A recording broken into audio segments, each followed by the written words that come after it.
Mahalaga po magkaroon ng takot ang isang tao kay God kasi bukod po sa siya po yung bumuhay po sa atin, siya din po yung gumagabay sa atin sa pang-araw-araw po nating nangyayari po sa buhay natin. And siya din po yung parang nagiging savior natin kapag may problems po tayo. And siya po yung malalapitan natin kapag may problems tayo na hindi po natin masabi sa ibang tao sa pamamagitan po ng pagdarasal kay God po. Para mas tumatag ka sa mga pagsubok na pagdadaanan mo sa buhay. Kasi hindi mo naman hawak oras mo eh. Halimbawa, magkakasakit ka, di ba, may pangarap ka, mataas yun. Kung wala kay God, tas nagkasakit ka, sino yung magpapagaling sa'yo? Si Lord po kasi yung talagang malalapitan mo kapag kapag may problems ka po, tapos need mo ng si Lord talaga po yung andan. Tapos lagi kanya pong ginagabayan, gano'n. Parang si Lord lang talaga po. Para maligtas sa malayo nga sa kapamakan. Para makaiwas nga sa impyerno. Para makalayo rin sa kapamakan. Dahil sa mga kasalanan natin. Tapos doon natin mararanasan yung mga masasakit na ginagawa natin sa lupa. Kailangan natin ng takot, tapos siya po kasi naglikha sa atin, nag-create mga po dito. Creation po. Tapos po, bawat tao naman po siguro, gano'n. Namoy po na yung itang tao ay walang takot na Panginoon ay namoy po yung paggawa niya ng kasalanan. No, kapag yung ng tao po ay nagkaroon ng takot na ating Panginoon, maaakot din niya na lumawa po ng kasalanan. Kakulan na lang po ng sinabi kanina na yung impyerno po yung pupuntahan ng mga tao na makasalanan. No, meaning, kung wala ang takot na Panginoon, mauli at napagawa ng kasalanan, wala na impyerno ka mapupunta. Manihirap pa kung yung ginawa mo na lupa na kasalanan ay meron kong kamayaran. Yun yung kamaayan at panihirap na nanihintay na iyo. So, kailangan mo na matakot sa Panginoon para maiwat na mo yung impyerno at yung kapahamakan. Importante sumunod sa Kanya kasi siya yung pinaka-guide natin sa buhay, sa life. Kahit anong ginagawa natin. Ako, hindi ko totally lahat nasusunod yung mga utos niya, mga gabay niya about sa mga sinasabi niya sa book, sa Bible.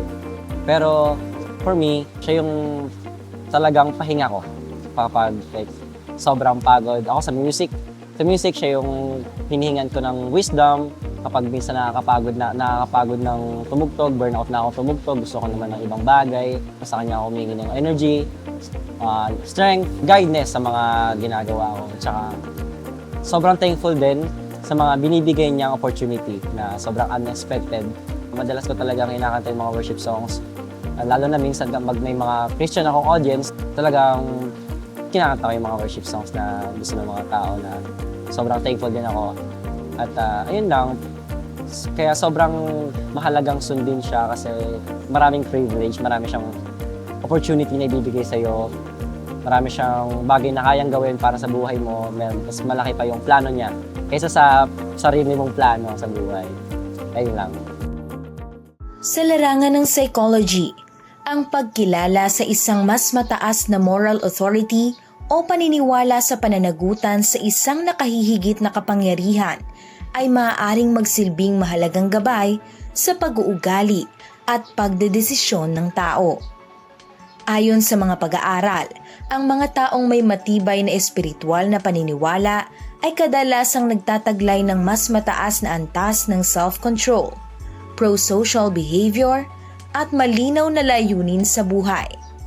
Pero ano kaya ang itinuturo ng Biblia tungkol sa tunay na kahulugan at kahalagahan ng pagkakaroon ng takot sa Diyos? Isa sa pinakamahalagang espiritong mataglay natin, yung espiritu ng pagkatakot sa Diyos.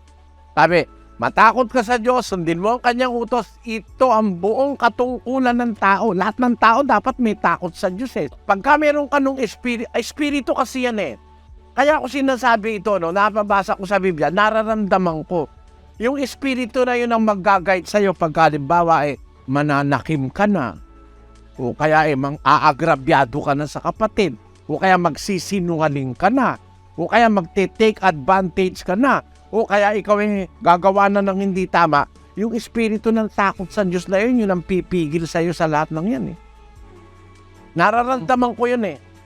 Yung espiritu ng takot sa Diyos, yun ang nag-uudyok sa akin para huwag kong talikdan yung nangungutang sa akin. Para tulungan ko yung humihingi ng tulong. Yung espiritu rin ng takot sa Diyos ang nag-uudyok sa akin para mag-isip ako ng tulong sa hindi humihingi ng tulong. Gaya ng mga ulila, mga babaeng bao, mga matatanda, mga kapuspalat. Kahit walang hindi sila humihingi, yung espiritu ng takot, yun ang nagdidikta sa'yo na kung ikaw ay may takot sa Diyos, gagawin mo ang lahat ng bagay na ito. Ecclesiastes 12:13. Ito ang wakas ng bagay. Lahat ay narinig. Ikaw ay matakot sa Diyos at sundin mo ang kaniyang mga utos. Napansin mo ba?